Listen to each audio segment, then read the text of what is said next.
Hello, everyone. This is Dark Journalist. Welcome to part one of Aftermath, Emergency Powers, a special interview with Dr. Joseph Farrell. Joseph, it's great to see you. Thanks for having me back, Daniel. It's fantastic. A lot has happened since you were back on the program in November. Yeah, you think? As we know, you could say. And events keep picking up steam, and that's what we're going to start off with tonight, which is the speed, the rush to lock things down from the leadership level.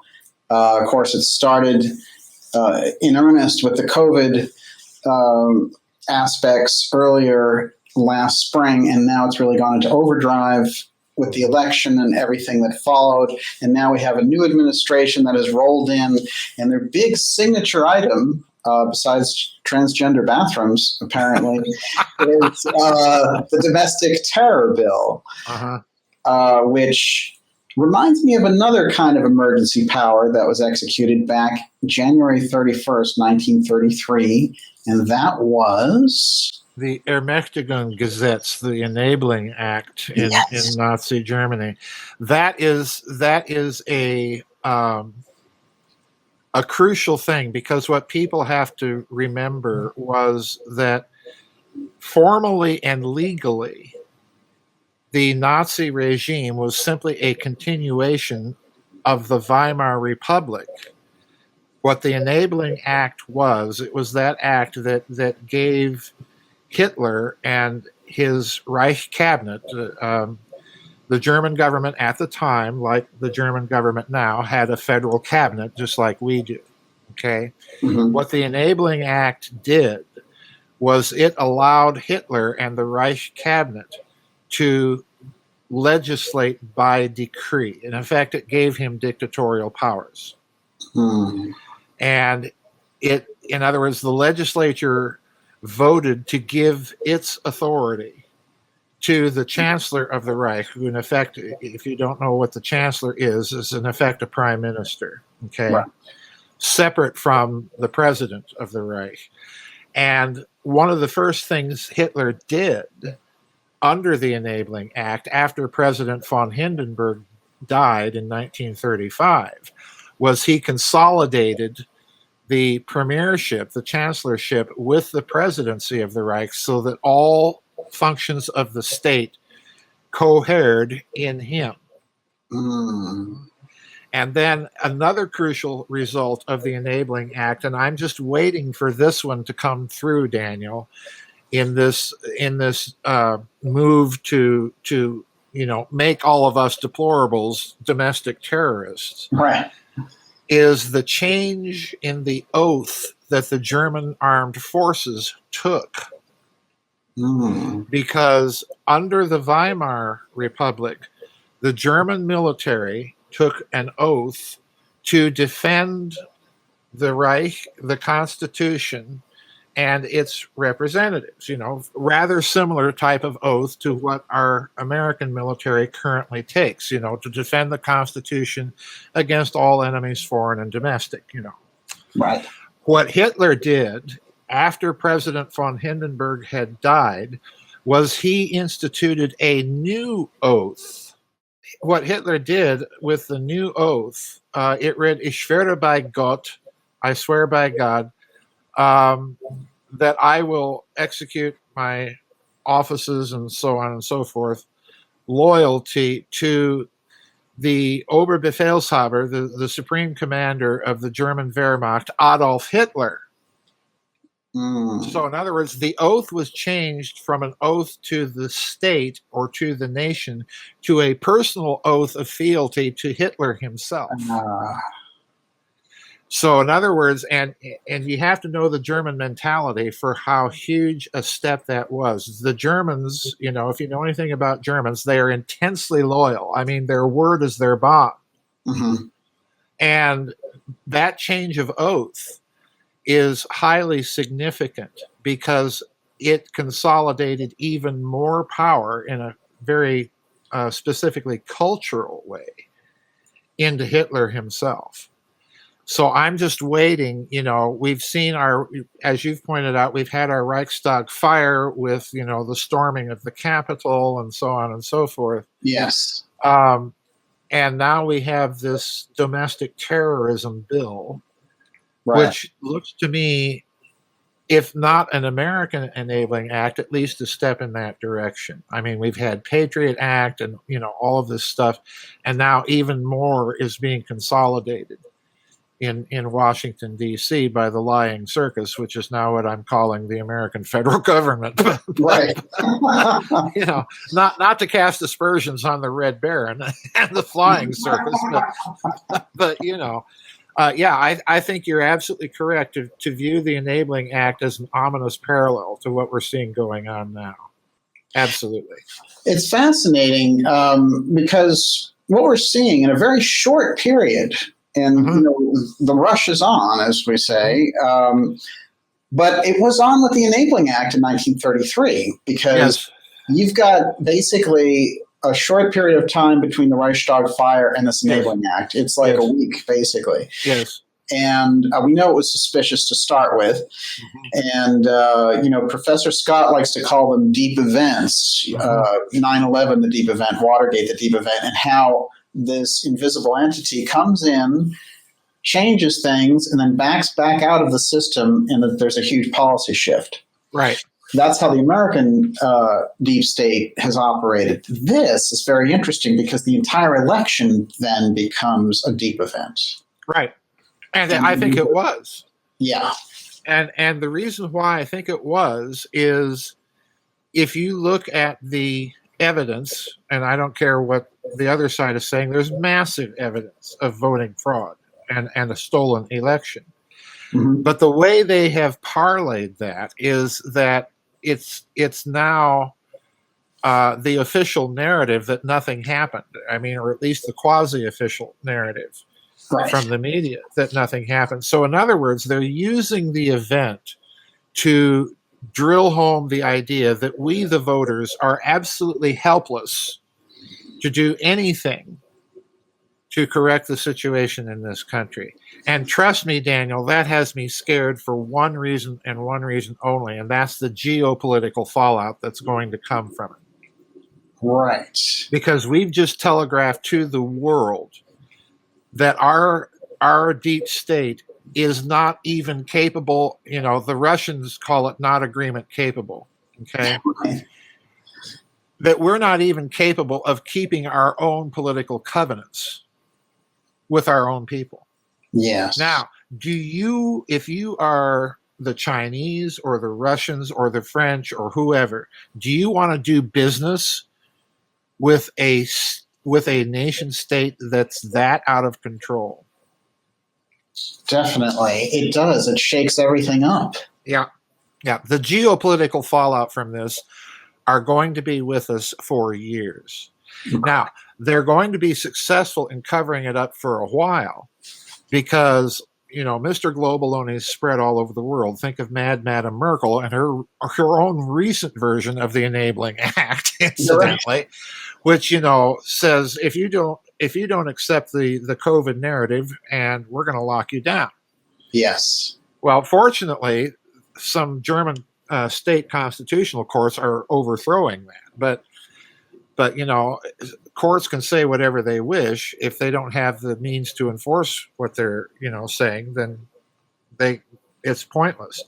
But Mr. Globaloney is going to play along with this new misadministration, the lying circus, for quite some time. But behind the scenes, trust me, they know now that they are dealing with a rogue group of people in control of this country, and that no agreements that they reach with it are any good whatever. It's like the German response to Belgian neutrality in World War I. It's a scrap of paper, Yes. So do you if you're in India or you're a Japan, two absolutely crucial American allies, if you're sitting in Tokyo, do you want to do business with this government? Do you want to rely on this government to defend your country? Right. Definitely not. Definitely not. And we've seen signals of this coming, from Japan particularly in the past few years. And it's only going to increase. And the same thing with all of our other allies. It's only going to increase as a result of this stolen election. Amazing. It is interesting to look at it from a variety of angles because we're looking at it from the point of view of America because, we've just seen it. It's American election and the aftermath of the 6th. And that being set up basically as the platform by which they can go in and remove free speech from the internet. They had already taken away President Trump's Twitter account, former President Trump. But it was an amazing thing to do to a sitting president. Oh, yeah. Thought that's a line that was there was a line crossed during the election, which was Twitter censoring the New York Post Hunter Biden story. I thought if there has to be a look of something where, it's a complete takedown of free speech, then that was the first shot across the bow that was just so obvious, and took things to a new level. There have been a lot of little levels along the way.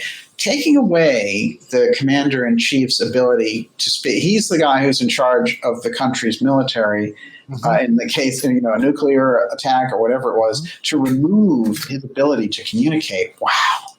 Oh, it's unbelievable. And if you're getting pushback on it from the likes of Angela Merkel and Emmanuel Macron, you may have committed a little overreach here, because these people are hardly against your other agendas.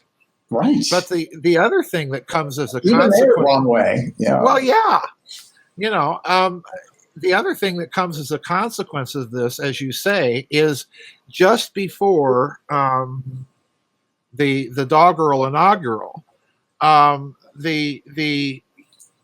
we heard this talk coming out from what's her name, the Speaker of the House. I can barely pronounce her name anymore. Pelosi. Well, I prefer to call her Piglosi, but anyway, there was all of this talk being bandied about, well, maybe we need to reconsider who has control of the nuclear football. Remember that? Yeah. And they were saying, well, we may need to turn it over to a committee of some sort. Now, I'll tell you what I think is going on there. And again, I think it's the geopolitical fallout from this absolute farce of a presidential selection. And that is, Catherine thinks it's all about getting control of the American military to be the policing arm to bring in their one world digital global currency, which I grant you is a long-term goal.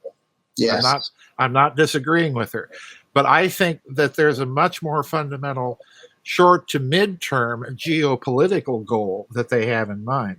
And that is to keep any enemies that might be contemplating nuclear first strikes or whatever guessing as to who actually has control of the nuclear football.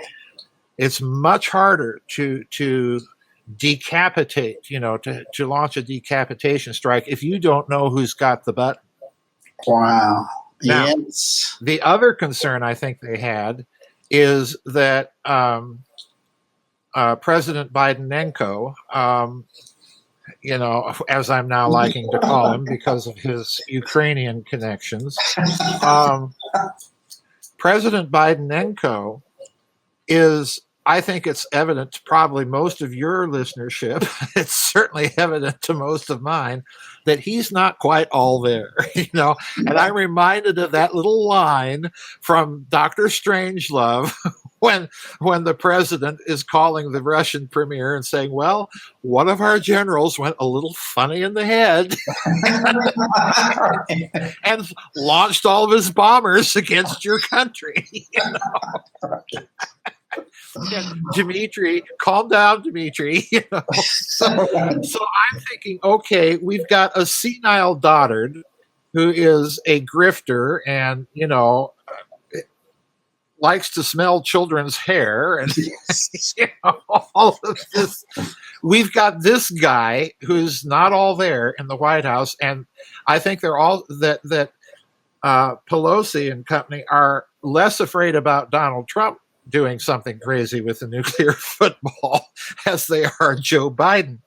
Yeah. So I think they're trying to come up with any way they can to wrest control of the nuclear forces of the country out of the executive hands. And trust me, if they're thinking about that with Joe Biden, they're probably thinking about it too in terms of Kamala. And the other reason I think they might be thinking this way is Biden's self-evident connections to China. Yes. Do you want essentially a Chinese agent of influence in the White House with his hand on the butt? I know I don't. This is amazing because during the election, we saw Biden out there. He really could not put 3 words together. And they kept him away from the press because it was embarrassing.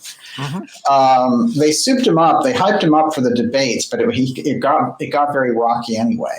And they threw the softball questions at him like, will you help the poor?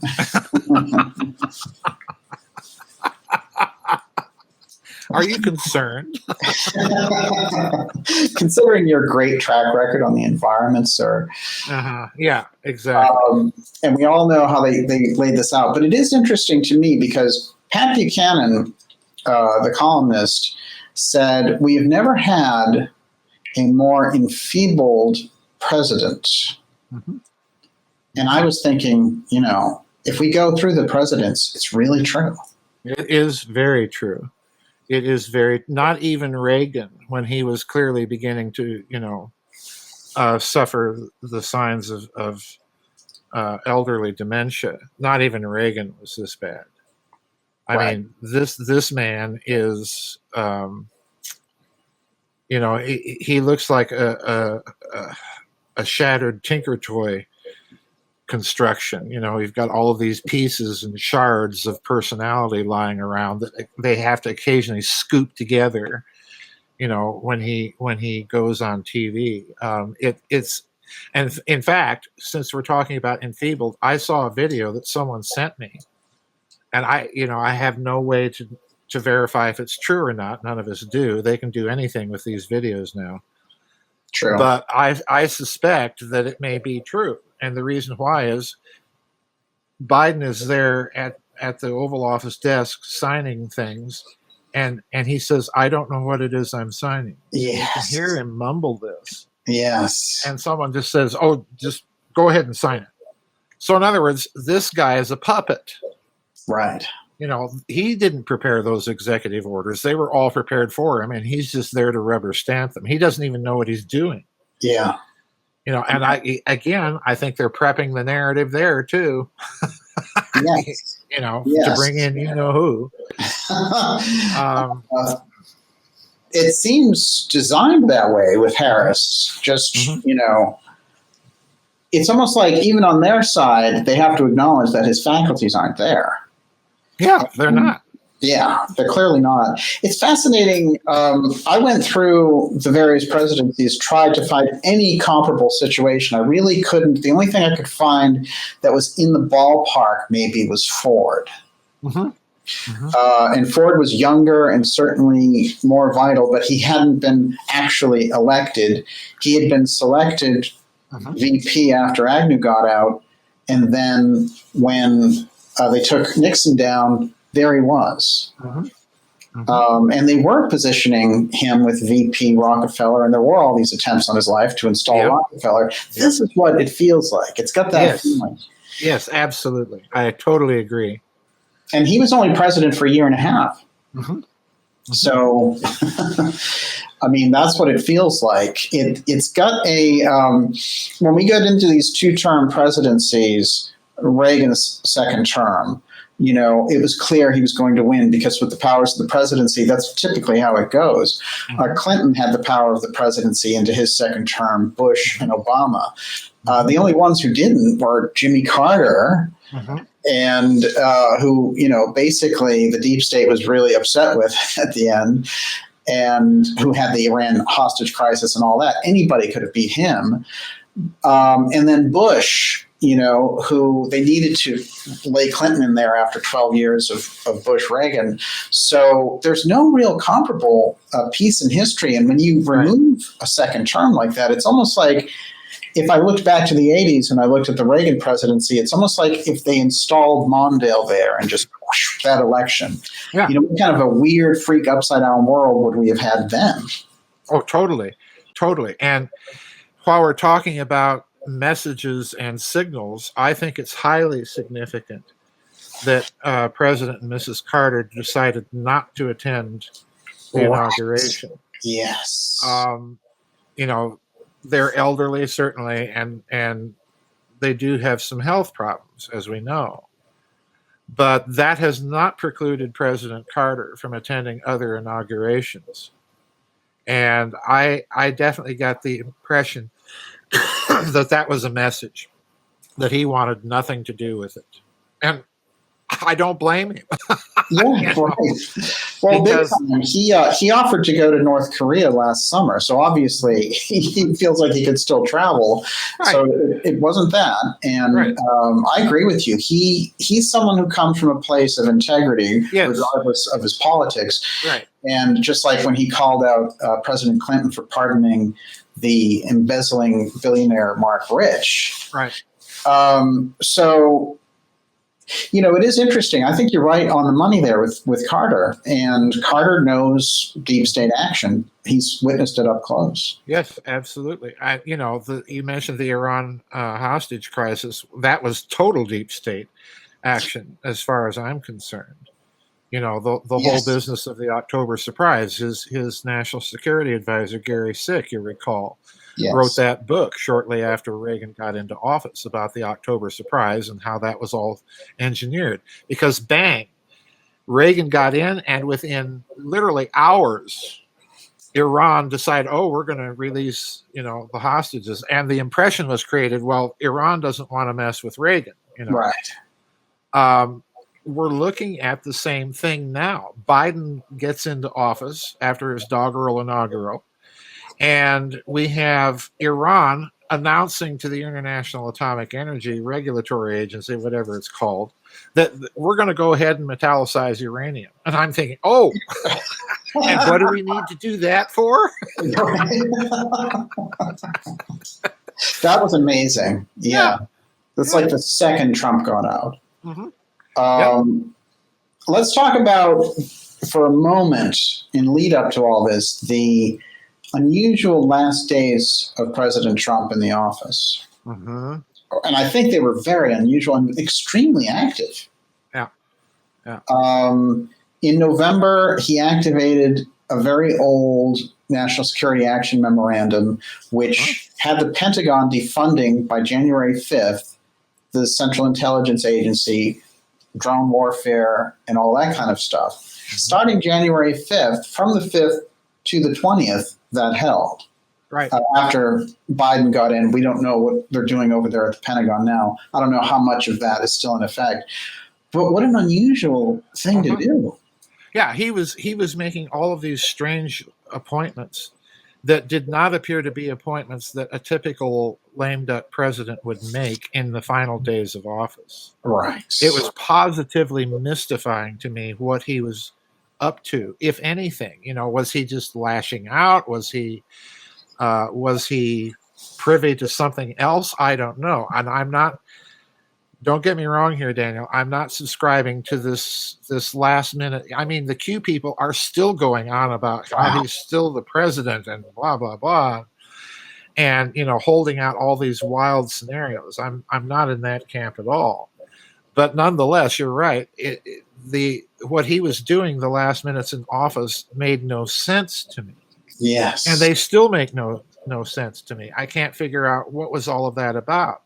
And then, since we're on the topic, let's talk about the days immediately prior to the election.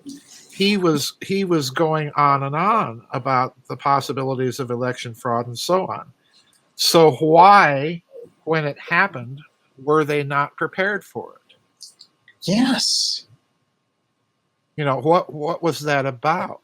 Yeah. And now we're hearing that, he's down there in Mar-a-Lago and he's playing golf and blah, blah, blah, and talking about setting up a Patriot Party and Yeah. primarying all of these Republican turncoats. I can see that. I can see that too. Yeah. Because, there literally does appear to be some sort of wholesale assault on the man, with banks, denying his accounts and so on and so forth. And that tells me that they're afraid still of something. Yes. And I don't even necessarily think they're afraid of him, running for a second term. Mm-hmm. I think they're afraid of something else, and I don't know what it is. This is fascinating. This is absolutely fascinating. And it's crossed my mind that, and you've said this all during Trump's presidency, which is the level of opposition. We've seen presidents where they would oppose policies. We've seen presidents go through, Monica Lewinsky scandals and things like that. This was totally different. This was, we need to eradicate him, his name, the people who follow him, any mention of them. It's like scrubbing Moses out of the Egyptian out of the Bible. Yeah. Get rid of that. No, it's mystifying to me as well, Daniel, and I can't figure this out. Why all this global panic over one man and over one administration? And it's still going on. How in the name of sense do you impeach a former president? And they're going ahead with this. Yes. Now, my suspicion is that it's twofold. That, they're stacking functions again, like Catherine Fitz likes to say. They are trying to make it impossible for him to run again, which, they might as well give up on that, because the man's got gobs of money. Right. So whether he runs again, he can be a factor in politics, whether they like it or not. Yes. So I'm thinking the second thing they're after is to establish a precedent for long-term use.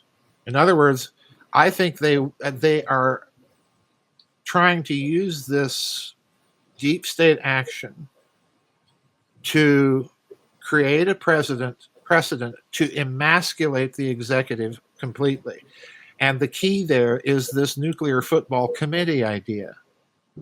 So in other words, what they're trying to set up, it looks to me, Daniel, is a Politburo. Right. And that is the classic Soviet setup where they have the kind of puppet, the Chernenko-style puppet, come out and run things while they're just pulling the strings in the background, and he's a figurehead. Yep. Yeah. That's exactly what it looks like to me. Wow. Yeah. Because let's remember, the Politburo is not a office of the Soviet government.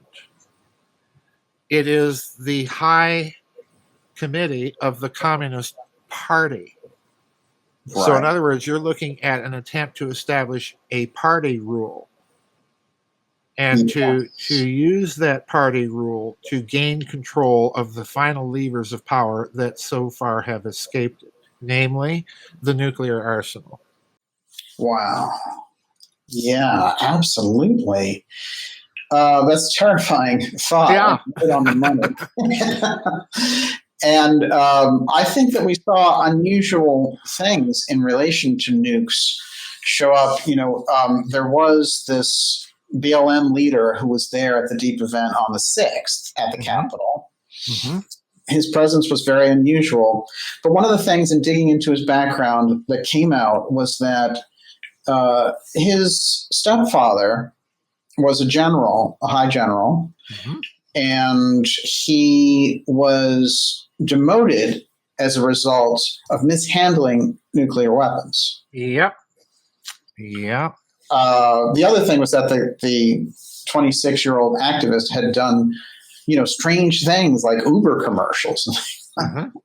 So a very strange presence there. In any case, earlier, in this rush right after the election happened, when Trump was doing certain things, one of the women who resigned around the Nuclear Regulatory Committee, her job was the movement of nuclear weapons from facility to facility. So there was this arc of unusual incidents around that arsenal. Well, let's go further in that exploration. Two incidents that I recall very well were the incident of bombers from Minot, North Dakota. Remember that one? Flying to Barksdale in Louisiana and carrying nuclear weapons that were not supposed to have been moved. Wow. Remember that one? Yes, incredible. And then there was, I think it was General McChrystal on Trump's April Fool's Day press conference, COVID press conference, where the first people that we're hearing from in that press conference last year were the Secretary of Defense and then this general who stood up and announced to the world that there were all of these military deployments in the Caribbean, remember? Yes. Including a deployment of troops. And they had the Coast Guard admiral, it was the Navy and the Coast Guard that were deploying all of these resources to the Caribbean. And then the general said, repeated himself twice, "You are not getting in. You are not getting in." Remember that? Yes. Okay. I don't think that was just a drug interdiction drill. Right. I think maybe the concern was someone may have been trying to smuggle in a firecracker. Yeah. Wow. Unbelievable. So put it all together. You've got a nuclear football committee that they're talking about. Something's going on. Wow. And this is weird, too, down there in the hot zone. Here are these, warnings about, we have more and more ships, more and more presence down there. It seemed like an unusual and inflammatory thing to say. Oh, highly. Yeah. Highly. And to whom was that directed? He never said. He just said, "You're not getting in. Amazing. You're not getting in." So to whom was that directed? We don't know. Just before the Trump administration left, and this ties in with exactly what you just said, they once again put Cuba back on the terror list, state sponsor of terrorism. So again, there's something there around Cuba and the Caribbean, and it pops up over and over again. We established diplomatic relations with them, and our diplomats go down, and they all come back with these acoustic concussions. Yes. And so basically, they just fold the embassy. And then when these people come back, as you've pointed out, it's not just that they were harassed down there, but they're harassed when they come home. Yes. Yes. So and the other problem here, Dan, well, the other problem here is, we're both trying to read the tea leaves here and make connections. That there is something massive going on. The other massive thing is this business of Governor Abbott down in Texas trying to woo the NASDAQ data center to Texas. Unbelievable. Now, these data centers for these exchanges, as well as I do, that most trading done on equities exchanges or commodities exchanges is being done by computerized algorithmic trading. So to move a data center from New York and New Jersey to Texas is basically like moving the exchange.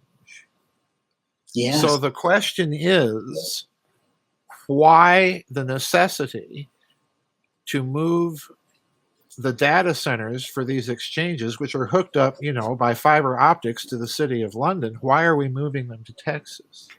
Right. And the only thing I can think of is there's something going on down there that they need those data centers to be closer to. And New York City isn't going to serve the bill.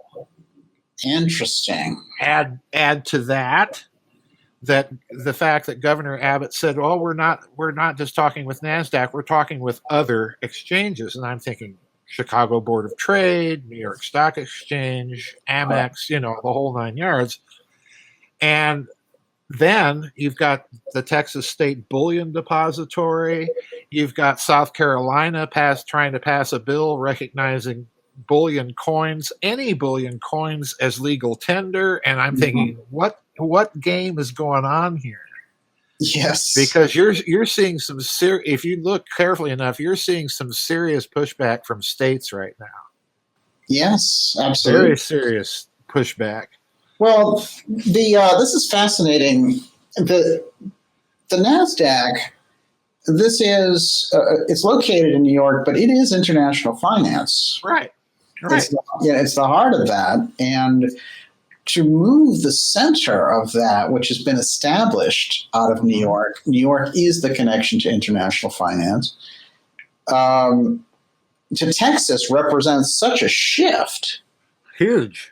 Yeah. And let's go further. Someone emailed me, and I don't want to mention names, but one of my members emailed me outlining his background in telecommunications and so on, and pointed out to me that the servers in New York were owned by Verizon. The servers down in Texas are AT&T. Interesting. So is this corporate warfare going on? Who knows? I don't know. But when you tie all of this together, that comment by the general about the Caribbean, the bombs that were flown from Minot to Barksdale apparently without any sort of approval. Right. You got to wonder. And then, toss in the nuclear football committee idea. You got to wonder what's going on. They are shuffling pieces on the board massively right in front of people's eyes, and no one's paying attention to it. And now we've got a senile dotard in charge of the lying circus. And, that to me is all distraction. Yes, absolutely. You make a really good point here too, which is that, we often think of this as, we see this, whether it's in Twitter and all the different social media and analysis on the alternative side, this political personality, drilling down, which is all well and good. But you just mentioned it, which is there are corporate forces that are acting as independent entities. I mean, Twitter has no political clout, technically. Zuckerberg doesn't have any political clout, technically. But here they are acting, and Gates himself. Yes. But they're acting with that authority of elected officials. Yes. Yeah. And there's no constitutional check on them. Right. And this is a problem, Daniel, I've pointed out over and over and over and over again, and people have not, to my mind, really caught on to it yet. This idea of a corporation as a persona ficta in law, as a corporate person in law, is at the heart of the problem, because corporations in their corporate charters have absolutely no constitutional obligations.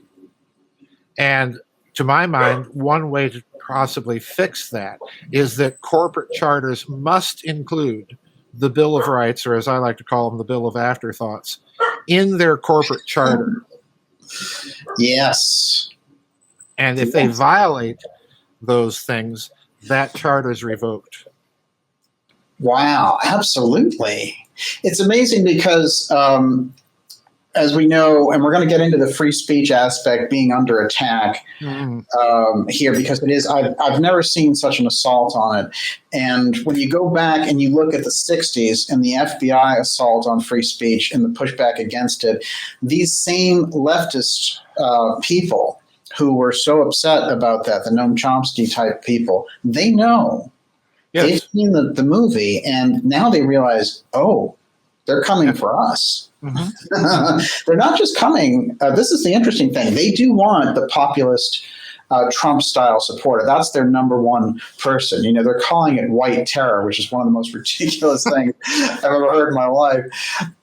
You got white terror, you got black terror, you got yellow terror. That's just the way it goes. Well, listen, Daniel, it's so ridiculous now that some professor in the Ivy League, I think it was Harvard, some professor in the Ivy League has now coined the term multiracial whiteness. So it doesn't matter anymore if you're black. If you're acting white, you are, whatever acting white means, You're a pale cisgender, don't you know? Yeah. It's we know that's part of that is the insanity, right? It's to flood and obfuscate what's actually going down by having people drill down into things that don't mean anything. Right. It's a full-scale epistemological warfare. Yes. Because when you break down convention, when you break down convention, you have no basis for deciding what's true anymore. But what they're doing, and they don't realize it, is at the very moment they want to roll out all of this wonderful digital culture stuff, they are undermining the very basis of it, because they're really saying that none of these platforms are trustworthy. Right. Trust your neighbor that you're having the conversation with over coffee in the kitchen.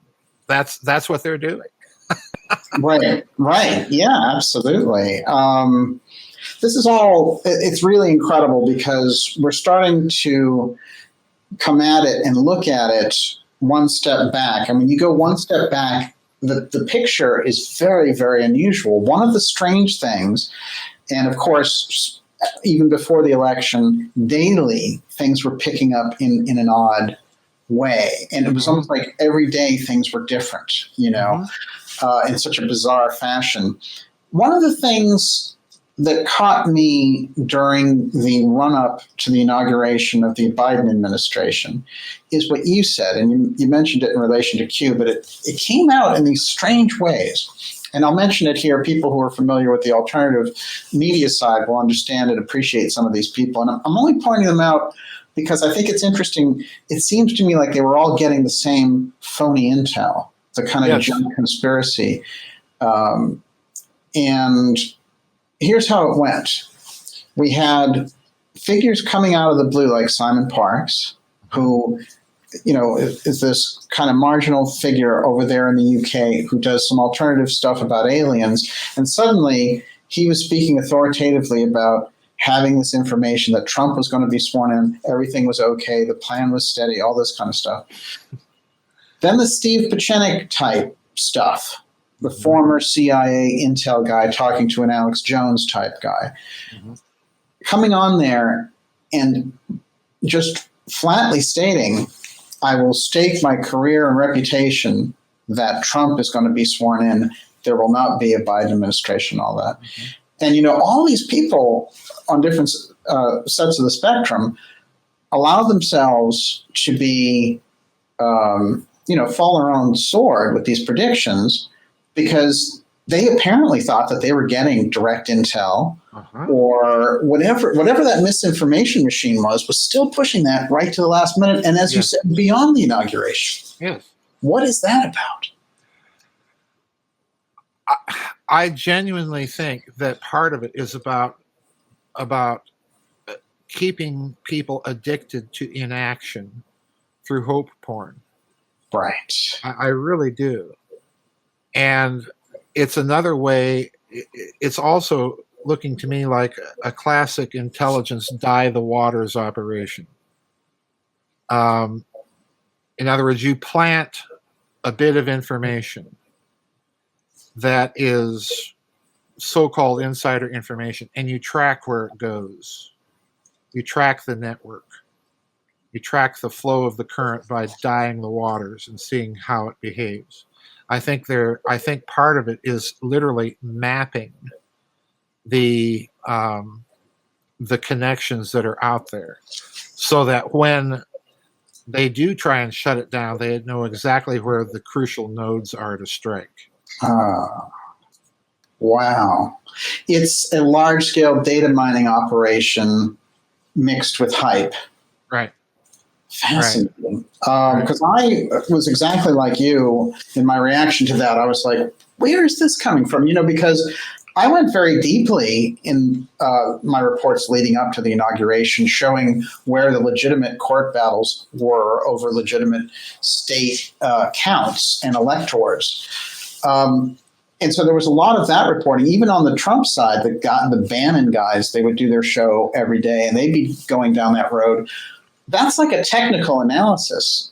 Mhm. It's one thing to say this, things will turn here. And that there's no doubt what's interesting to recount is that on the 6th, what they were doing there at the time in the Senate was they were going over the voter fraud allegations. And all that got thrown out the window, and all anyone thinks about is the guy with the horns now. But it's interesting to me, and calls himself a super soldier, right? It's like they used that weird side of the alternative junk conspiracy side, and boom, there it was.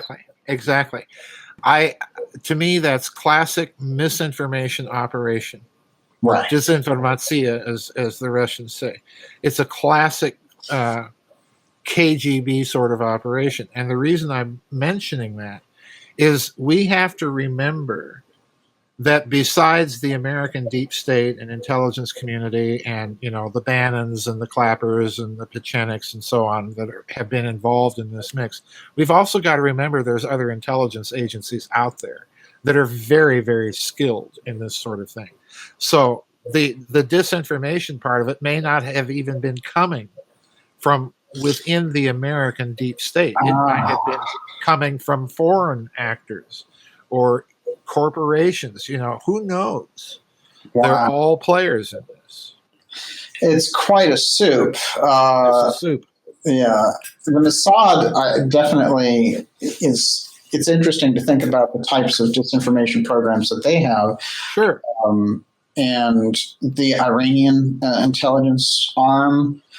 All of these things, I agree with you, could have totally been in play. There could have been a corporate experiment. Yes. The Vatican.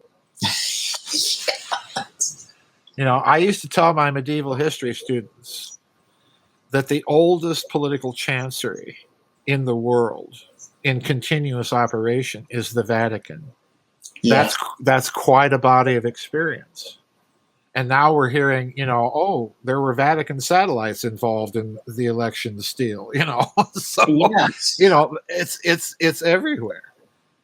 And, to me, I used to tell George Ann Hughes that as Mr. Globaloney approaches the end game of getting his big global new world order set up, watch the factions start fighting each other. Yes. Because they all want to be on top of that pyramid when the game is called. Right. Wow. We saw some unusual and interesting faces, like Sidney Powell, who I pointed out had a direct connection to the JFK assassination investigation in the 70s. Yep. And her cases against Dominion and all that, they keep going around trying to sue people for $1.3 billion. We need to figure out what's going on with that figure, too. Dominion's first response to all this was to get their Denver office, pack it up, and get the hell out of there.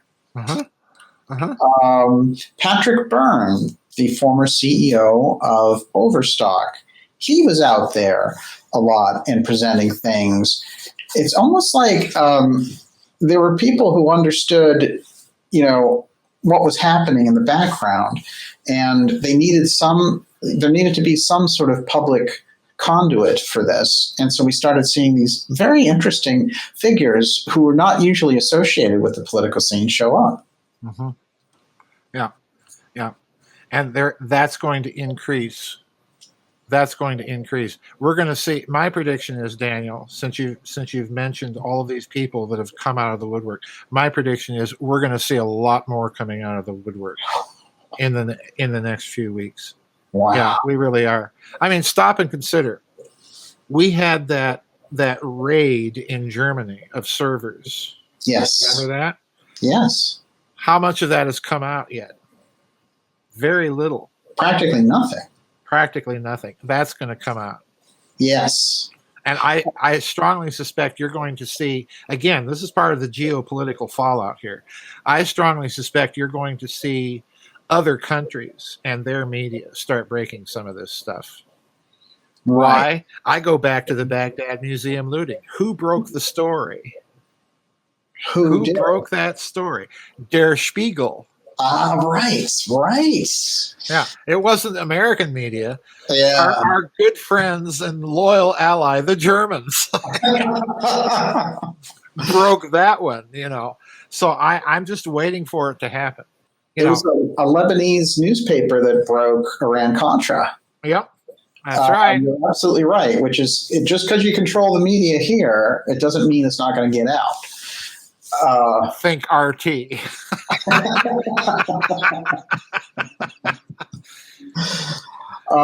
This is absolutely amazing, and it's fascinating to me because you've been pointing out the international side deeply. I think you go in on the international dynamics, Germany, Russia, China, and go very deep on that. What we have to be careful of, I mean, it was an election year, so we were all thinking America, America. And certainly the action on the ground is American.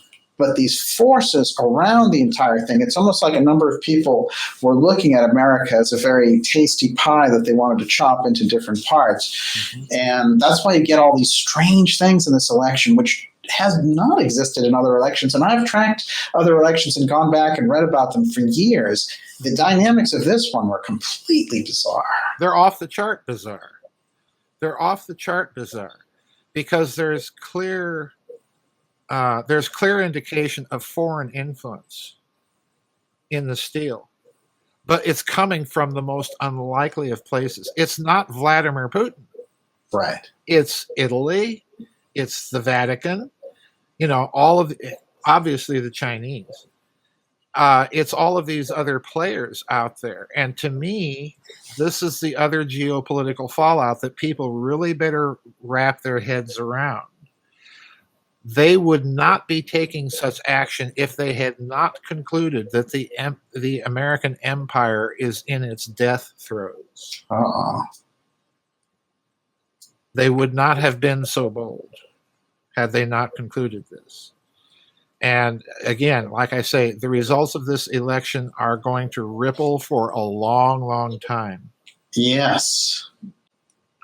Well, it's fascinating because the Empire faction has been in charge so long, and then when Trump got in, it was kind of a harangue on that because he's doing the Fortress America thing. He sort of, I don't want to say he pretended, but he gave voice to the Empire thing, but not much, not the way Obama and Bush did. Right. Obama and Bush went in there and were like, we're going to bomb everything that we want and take over, this resource and try to get Syria out of there and all the rest. When Trump comes in, we start to look again at the thing that we've talked about, which is different factions in that deep state. And he's the America First deep state faction, which is a small faction, which, as far as I can tell from the work of Professor Scott and others, comes kind of out of the 40s, 50s manufacturing money. Right. And the mafia is certainly involved. The patriotism that's associated with that group still recognizes certain things like the Constitution. They're not big into overthrowing America for Marxist purposes. It's not where they're coming from. Right. This other thing, what is the other thing? Let's describe what's come in. Well, let me back up to the deep state factions around President Trump. And I pushed that hypothesis, in the run-up to the 2016 election and held to it right up until the COVID thing, when I began to look at Trump's appointments much more carefully and so on and so forth. And I now am toying with the idea that I may and probably was 100% wrong on some sort of deep state faction behind Trump, because his appointments made, especially when he appointed William Barr, that made no sense to me, because if you've been in this alternative field of research for a long time, you will know that William Barr has some very, very murky connections to all of that Mena, Arkansas operation that was being run when President Clinton was governor of that state. way back, during the Reagan era. Yes. And that appointment just mystified me. And it looks to me like if there was a faction behind Trump, it was on too narrow of a front. In other words, there were not enough heavy players involved. And then, of course, he caved in and got rid of General Flynn, Right. which I think was a huge mistake in retrospect. So I have to wonder. But then, like you say, he did all of these strange things in the final days of his administration that we've never seen a president in the final days of office doing the things he did. Absolutely. And you have to wonder why. Was he just trying to gum up the works for the incoming administration? What was going on with this? And then we had this crazy virtual inauguration with nobody there. Except the National Guard that has walled off the whole government compound in D.C. with razor wire, which is pointing inward. If this is about keeping people out, why that? It's very everything is just totally upside down about all of this. But I do have to wonder. But now the incoming administration, I'm looking at it as kind of a twofold phenomenon, in that we see all of these Marxist platforms and policies that they want to implement, immediately throwing 70,000 people out of work in the Keystone Pipeline, and, oh, you can get another job, well, there's real compassion for you. It's just craziness. So you've got that component, but I also think that the major thing behind Biden is Mr. Globaloney. Yes. They want to get whatever schedule they were on, thinking that they were going to get Darth Hillary into the White House. They want to get back on that schedule, and they're going to accelerate the process because they're behind 4 years of whatever schedule they were on. Right. And hence, the domestic terrorism thing and all of that stuff, and the re-education camps for Trump supporters. And yeah. Oh, yeah. I'll see you in the camp, Daniel. But I know. Yes. I'll bring the coffee. You can bring the cigarettes. If we're allowed to have any. These people are also anti-smoking fascists. You got to remember that. So. It is very fascinating to look at how the election would have gone in a real-world scenario. You've got a president being reelected, coming into reelection with high economic numbers, the accomplishment of not getting into foreign wars, basically keeping his promises on things like the wall and immigration. And in general, aside from, sniping with staff and things like that, holding some kind of a regular decorum with foreign leaders and stuff. So there was nothing there. There was no big scandal that was going to take him down. And real polling coming into that election, especially after the disastrous Democratic nominating process, looked like a Reagan-Mondale type matchup. It looked like it was going to be a blowout. Right. Pretty major proportions. It looked kind of 60-40 going in. In fact, I'm one of those that thinks that in reality it was a blowout. Yes. And, I don't think you can be a rational person and conclude otherwise.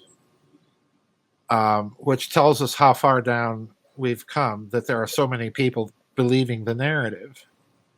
That, all of these claims are just fraudulent. They're baseless, blah, blah, blah. No, that's not happening.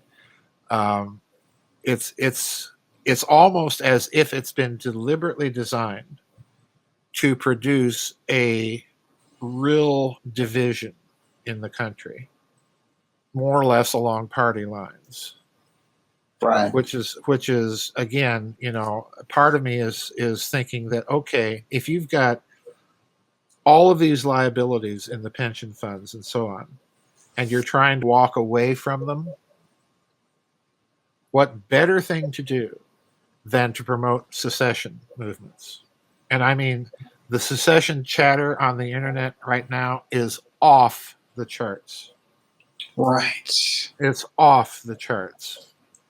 And it's interesting because those are genuine feelings, but it's being manipulated and they don't even realize it. Yeah, I think so. I mentioned this in the wrap up with Catherine Fitz. I was watching a video about a week before we did the wrap up. So it's been about 3 weeks ago. I was watching Glenn Beck on YouTube talking about this referendum that a legislator in Texas is wanting the people of Texas to vote on. Would you favor Texas independence? It's not a bill of secession. It's just a referendum. And Beck made the comment, that there's lots of people out there that say that you can't secede, blah, blah, blah. That was settled in the Civil War and blah, blah, blah. And his response to that was, the Union is not a suicide pact. And he's right. It's not. Wow. It's not a suicide pact. Right. So, this chatter is also off the charts. And I have to wonder, when you couple all of this sudden flowering of secession movements and so on in the last few years, it really began under Obama. But in watching this explosion of it over the past few weeks, I have to wonder if this isn't being coordinated with all these other moves that you and I have talked about previously in this interview. Moving NASDAQ and so on and so forth, and several major financial houses leaving New York for Florida. Right. There's something else going on here, and some of the corporate people are aware of it and taking steps now. Fascinating. It is fascinating. It's a very, very dangerous time we're living in. Joseph, absolutely fascinating. Hang in there, and we'll do part 2 with some amazing twists in space and Earth changes down here. Of course, you can find Joseph's work at gizadeathstar.com, and be sure to go to darkjournalist.com to sign up for our newsletter to get episodes delivered directly to your inbox. See you soon.